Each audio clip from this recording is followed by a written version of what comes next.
Hello, dear students. Let us continue with your previous chapter, that is non-finites. In the last class, we have discussed up till the topic that is infinitives to join sentences. We also saw the difference between infinitives to join sentences as well as to make sentences compact.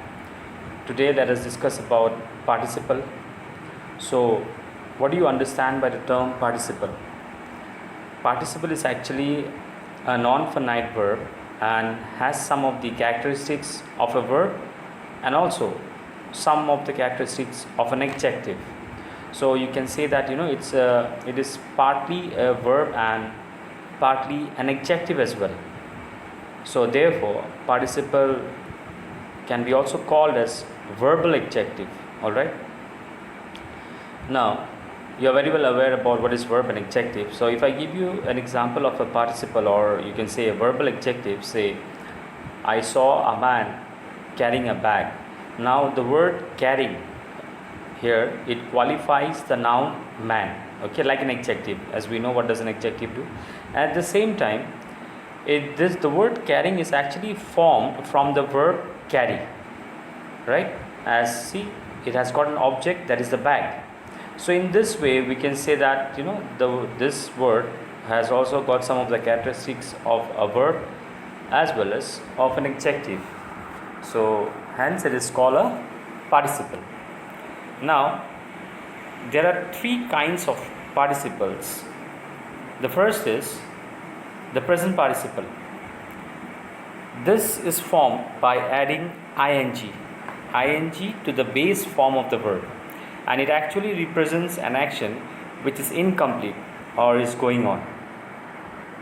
And the present participle is also known as active participle. Example, say running water is not always fit for drinking. Okay, now here what happens is, in the present participle, the gerund and the present participle, they have the same form, but one thing which you need to take note is, now where the gerund acts like a noun, the present participle acts like an adjective.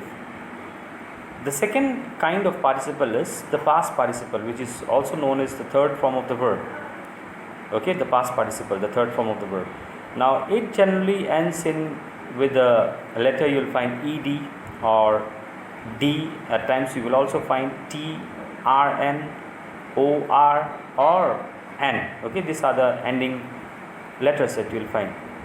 Now the past participle, or the third form of the verb, it represents actually a completed action, and it is also called as the passive participle. Example, carried by the wind, seeds are scattered far and wide. Okay, the third kind of participle, that is the perfect participle. Now the perfect participle is formed by adding the word having, or even at times having been, okay, been, but in the passive form, and that too before the past participle. But whereas if you add having plus third form of the verb, now this perfect participle, it represents an action which was completed at some past time.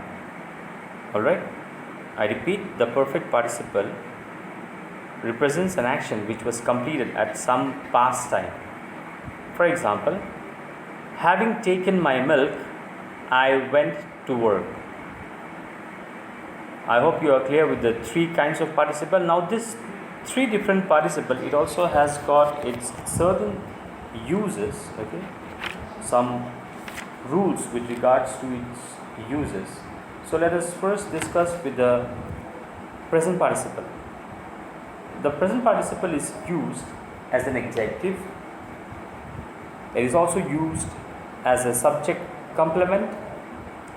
It is used as an object complement.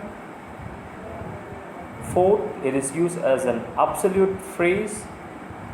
Fifth, it is used to form the continuous tenses. And sixth, to express an action, that too when two actions by the same subject occur simultaneously. Now let me give you the example of these uses. The first one, as I told you, it is used as an adjective. Example, this is an interesting story. Next, as I have already shared with you, it is also used as a subject complement. Example, the dog went barking. Third, it is also used as an object complement, which means, say for example, I saw him entering the house. Next, the fourth uses is, it is also used as an absolute phrase. Say for example, the sun having set, we stopped our game. Okay, the sun having set, we stopped our game. Next uses to form the continuous tense. Example, you have been waiting for a long time. Next, that is to express an action when two actions by the same subject occur simultaneously, as I told you now. Say, the girl came laughing. Now, in order to express the earlier of the two actions by the same subject, when the second action immediately follows the immediately follows the first. Okay. Say, seeing the policeman, the thief ran away. So there are basically here two actions have been described, and that too simultaneously. Seeing the policeman, the thief ran away. Now here in this case, what happens? The participle must be placed first. All right. And these two uses of the present participle are very important actually for joining two sentences into a simple sentence. So I'll give you one example. He walked away, full stop. He was whistling. So it's a two different sentence. Now supposing if I want to combine both into one simple sentence, so I can rewrite in this way. He walked away whistling. Instead of saying he walked away, full stop, one sentence, the next sentence, he was whistling. If I combine them both, he walked away whistling. Alright. The present participle also has got one more uses, that is to replace the word as, since, because. Okay. To replace these clauses, especially the clauses of as, since, because. I'll give you an example. As she feared that people will recognize her, she never went out. Now we'll be replacing the word as, okay, the clause. So how to rewrite it?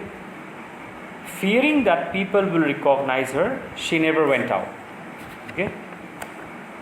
I hope you got the idea about the present participle and its uses. Now let us proceed to the next participle, that is the past participle. We have already discussed what is past participle. Let us see its uses now. Even the past participle also can be used as an adjective. That is, example, say this is a damaged car. The past participle can also be used as a subject complement, as in the case of, as we have just now discussed for present participle. But here the words, the formation of sentence would change. That is, example, if I give you, the market is closed on Sunday. The past participle is also used as an object complement. For example, they kept the doors shut. They kept the doors shut. The fourth uses of past participle is to combine sentences when one of them contains a passive verb. I repeat, to combine sentences when one of them contains a passive verb. Example, let me give you two different sentences and then we'll rewrite it. We'll combine both the two sentences. Okay. Say, the principal entered the hall, full stop, that is the first sentence, followed by, he was accompanied by his staff. So two different sentences. Now let us combine it and by using the past participle, that is, the principal entered the hall accompanied by his staff. Alright. So these are the main uses of past participle. The third participle, which we have discussed, which is also known as perfect participle, its uses are to combine two sentences when the second action immediately follows the first. Here in this case, what is happening is that the second action is following the first. Say example, I finished my homework, full stop, I went out to play.